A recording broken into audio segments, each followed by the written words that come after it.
Hello, welcome to Marlborough News. Today we'll be looking at issues in our local area and around the world. A current global issue seems to be internet safety, as we will look into later.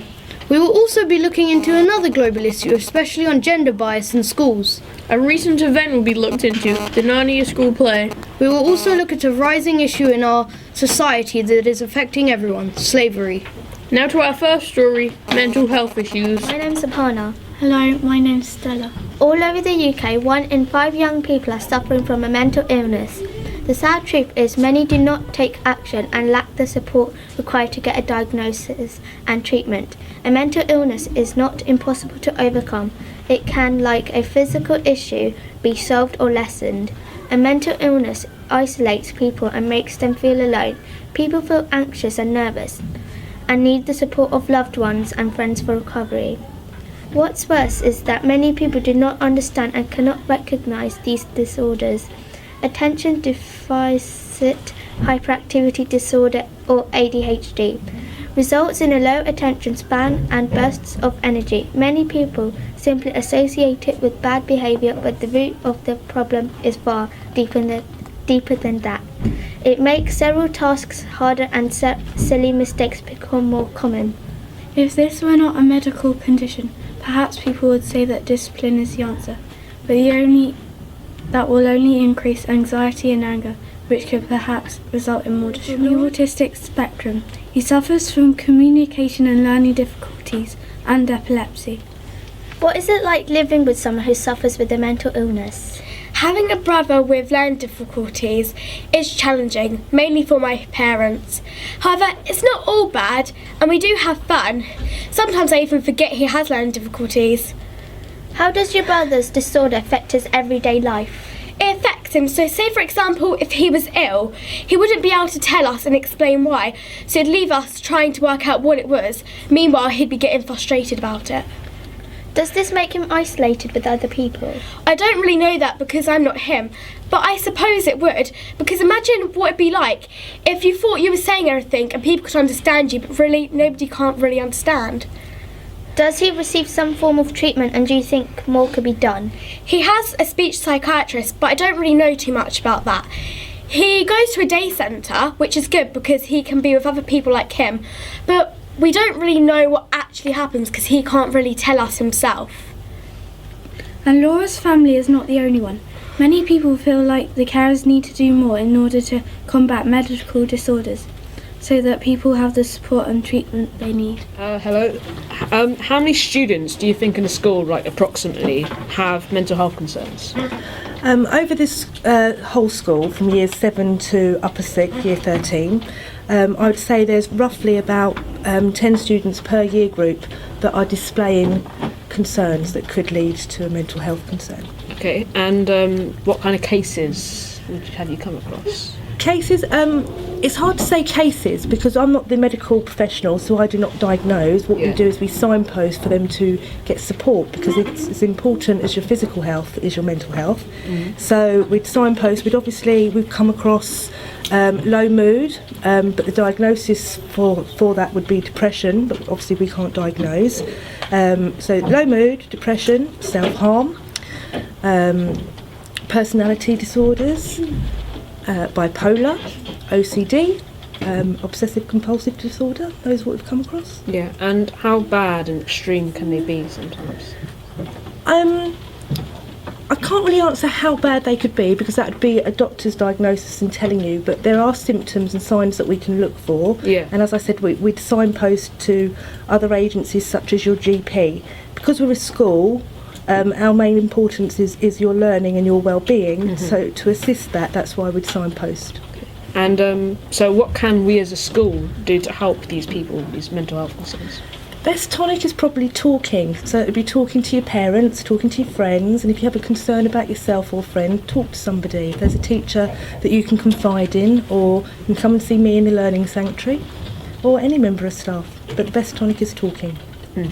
And have you seen a rise of students with these concerns? And if so, why do you think there's been a rise? I have seen a rise.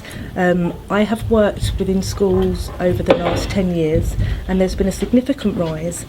And in my opinion, the reason that has risen is because when we were younger, we were out playing a lot more. We would get more fresh air, do more exercise. There's lots of things like consoles, Wii's, Xboxes and PlayStations, and so you're stuck inside four walls. And it's a well-known fact that when you do exercise, it releases a chemical called endorphins that release a good chemical, and it's a good feeling chemical. So that's why I think there's a rise, in my opinion. Right, thank you very much. Thank you. Now on to our next story, young carers. My name's Aparna. Hello, my name's Stella. All over the UK, 1 in 5 young people are suffering from a mental illness. The sad truth is many do not take action and lack the support required to get a diagnosis and treatment. A mental illness is not impossible to overcome. It can, like a physical issue, be solved or lessened. A mental illness isolates people and makes them feel alone. People feel anxious and nervous and need the support of loved ones and friends for recovery. What's worse is that many people do not understand and cannot recognise these disorders. Attention deficit hyperactivity disorder, or ADHD, results in a low attention span and bursts of energy. Many people simply associate it with bad behaviour, but the root of the problem is far deeper than that. It makes several tasks harder and silly mistakes become more common. If this were not a medical condition, perhaps people would say that discipline is the answer, but that will only increase anxiety and anger, which could perhaps result in more disruption. Thank you for the information. Now to the problem with video games. Do you play games that have an older age limit than you? No, not currently, because my parents think it'll have a bad influence on me, so they don't think I should have any at the moment. Is there any you would like to play that you are not allowed to? It's sort of the gun games, so like Black Ops and Call of Duty. Why would you like to play them? They're just very addictive to me. I've played them around friends' houses and I enjoyed them, and most of my friends have the games, so I really want to have them. Okay. Would you say you're an addictive gamer? Yes, very. How many hours would you say that you play a week? About 15 hours. I play almost every night. Okay. If you played a game with older age limits than yourself, would it influence on your personality? Like, would you be more violent? No, I wouldn't let it, because my mum and dad say that if I do get games older than, that's over my age group, then I can't let it influence me. Okay. Thank Thank you. you. Very true. And now to Esafety. Hi, I'm Taylor. Hi, I'm Laura, and today we're doing Esafety. In this modern time, the internet is becoming a big danger to everyone. Most young people are targeted because they are more vulnerable. Almost everyone has Instagram, Facebook, Twitter, and other online sites. Don't accept anyone you don't know. Stranger danger is not only on the streets. To keep your account safe, put it on private. Cyberbullying is any form of bullying which takes place online or through mobile phones and any electronic devices. Websites like Facebook, Instagram, YouTube, Snapchat, BBM and online gaming can be great fun. However, what do you do when things go wrong? Cyberbullying can include blackmailing, abusive comments, rumour and gossip, threats, nasty pictures, and lead up to becoming physical abuse. If you suffer from cyberbullying or know somebody who is, you need to talk to an adult or someone you trust that can help you sort it out. The internet is great fun, but it does have dangers, and we want everyone to be safe online. When you join a group chat, you'll find people are very friendly, but the person you're talking to might not always be who they say they are. People can pretend to be your age, and unfortunately there has been cases where adults have pretended to be teenagers and lured young people into meeting them in dangerous places. So our point is to raise awareness for everyone to stay safe online. Remember, stranger danger is not only on the streets. Another problem that's been occurring in many schools. Gender bias in schools has been the topic of an ongoing debate in the past decade. With women gaining university places than men, is often questioned whether gender bias could be a part of school life. Studies in school have shown that differences in academic ability for boys and girls girls often achieving higher grades and better results. However, many have challenged this by posing the issue that teachers may be marking girls up as a reward for good behaviour. This is according to a study done by the OECD. Girls are supposedly more likely to be doing homework while boys are more likely to play video games, although studies have contradicted this. Furthermore, the better results could be linked to the old GCSE system with a lot more coursework and controlled assessments, which is thought to be better suited to girls. Studies show that A-level girls are more likely to take English, biology and psychology, and boys are more likely to take physics, math and economics. The OECD suggests that the majority of teenagers who lack confidence in maths are girls. In their study, they highlight that the percentage for girls worrying about the difficulty in their maths classes is higher than the percentage for boys. A lot of studies show that boys and girls are both high and low achievers in different subjects. Nevertheless, this debate is likely to go on for a long time. Now the daily weather in the UK. Today's weather in the UK will be mostly dry, but with some strong winds up north and coming along with some light rain. Cardiff is one of the lowest temperatures in the UK, which is at a temperature of 6 degrees, which could follow with a light shower. London is one of the hottest temperatures in the UK today, with a temperature of 9 degrees. Manchester is also the lowest temperature, which is also 6 degrees, which could follow with some dark clouds. Belfast in Northern Ireland is at a temperature of 8 degrees, following with a few light spells. And lastly, Edinburgh is at 7 degrees with no heavy rain but a touch of mild wind. Thank you for listening. Thank you. Now for the Narnia school play that was performed by the school.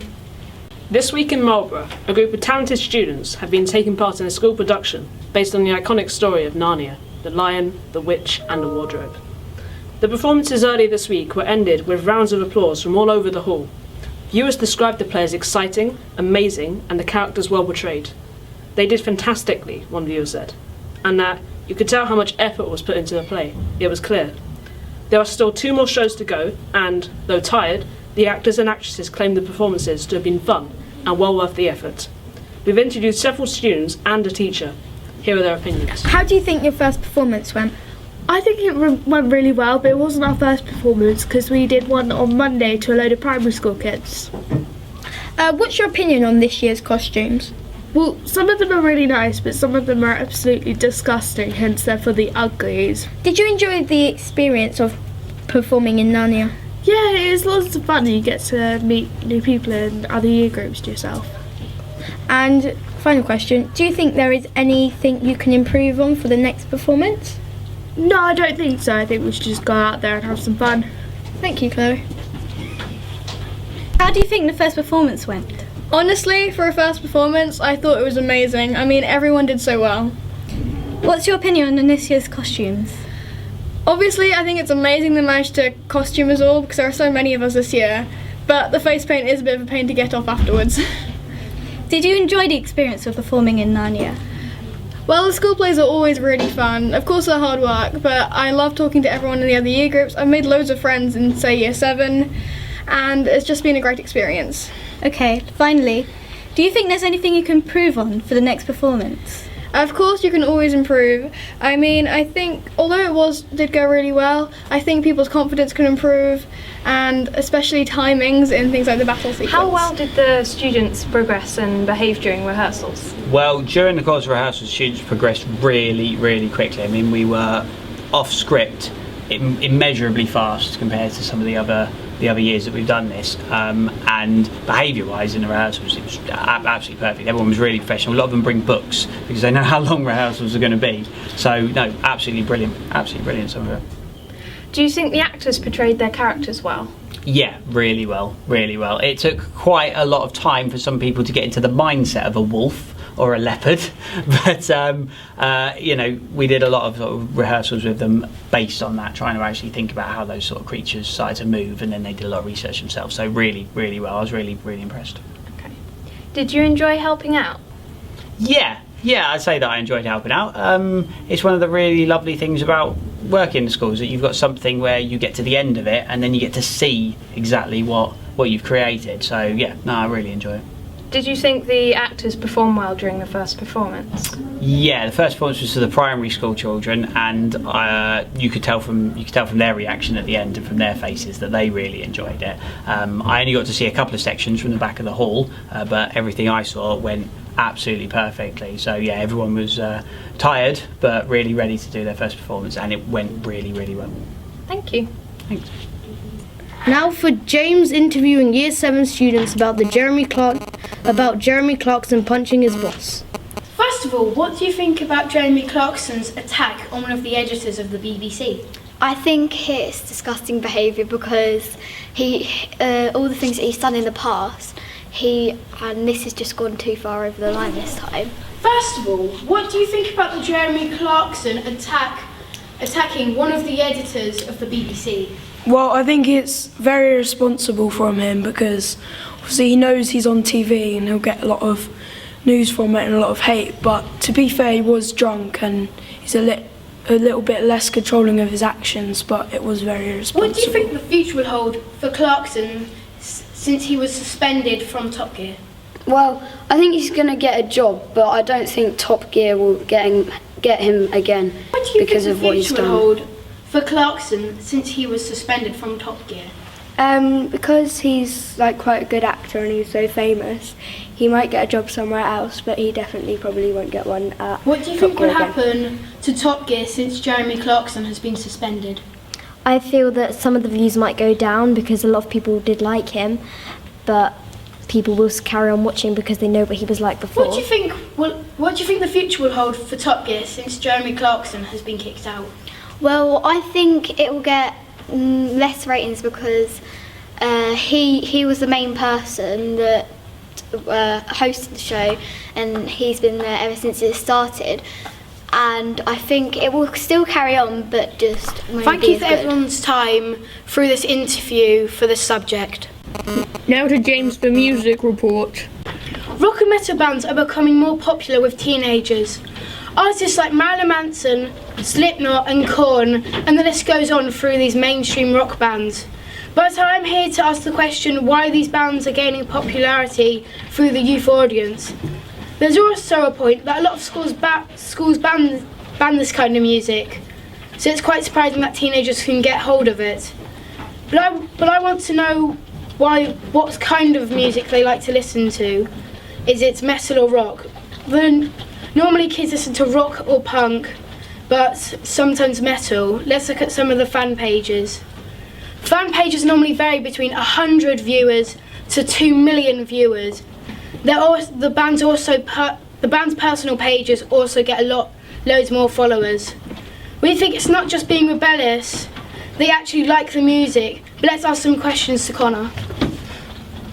Do you like rock and metal music? Yeah. Why do you think that? Well, because it says a lot of stuff if you listen to it. Why do you think teenagers like it? Well, because they're growing up and it's more mature for them. What do you think the parents think while their kids are listening to this kind of music?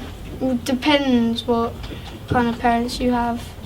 Do you think popular artists like Nicki Minaj and Katy Perry are getting a bit worried that rock and metal and punk will be overtaking their pop careers? Not really. Now over to the entertainment. In today's headlines, we have Sheeran breaking new records, Woodley sexism scandal, and Jerry Springer murder allegation. Ed Sheeran's broken a 2 million sales barrier and has sold a 2 millionth copy of his second album Multiply in the UK 9 months after it went on sale. Surprisingly, Multiply sold its second million faster than its first, taking just 15 weeks. The sale boost coincided with the release of Sheeran's chart-topping love ballad, Thinking Out Loud, last year. The album's biggest sales week came in December when it sold 214,000 copies in just 7 days, said the official charts company. In a statement, Sheeran said he was delighted. The star has sold out 3 nights at Wembley Stadium, which he'll play unaccompanied, performing solo with his guitar this summer. The success of Multiply also means Sheeran has 2 albums among the 10 biggest selling albums of 2010 so far, with Multiply at number 5 and his debut Plus at 6. According to the charts company, 39 albums have sold more than 2 million copies since 2000, but only 8 have achieved the feat within 12 months. With his success, he was nominated for 4 Brit Awards and managed to achieve 2 awards for British Album of the Year and British Male Solo Artist. He was nominated for British Artist Video of the Year for Thinking Out Loud and British Single with Thinking Out Loud. Now on to the Shailene Woodley scandal. Said to be following in the footsteps of actress Jennifer Lawrence, Shailene Woodley has recently taken up the character of Hazel Grace in The Fault in Our Stars after her performance in the Divergent trilogy. But have these strong female roles taken a toll on the budding actress? In a Nylon interview, Shailene made it clear that she was anything but a feminist, implying that it was labelling that was too old school for her. She stated, "I love men, and I think the idea of raise women to power, take the men away from the power is never going to work." Only a few months ago, Emma Watson made her heartfelt UN speech declaring fighting for women's rights has too often become synonymous with man-hating. This has got to stop. She also added that feminism by definition is the belief men and women should have the equal rights and opportunities. So was it just a simple mistake or a statement made to shock men and women alike? So far, no information has been released by some people, but some people believe the damage has already been done. By being a key role model to young girls and women alike, could her statements have halted the feminist movement? Now for the Jerry Springer murder case. Jill Blackstone, who produced a various array of her big shows, her most famous being Jerry Springer, has been arrested for the murder of her deaf sister. Law enforcement sources have told our source at TMC that they received a call on Monday from Blackstone saying there was a dead person and 3 dead dogs in her San Fernando Village garage. Blackstone said the person killed herself, but when authorities arrived, they thought the suicide note looked suspicious and believed it was written by Blackstone. The victim, Wendy Blackstone, was 49 years old and lived in Studio City. The body showed no outward signs of trauma, and the coroner is doing a toxicology report.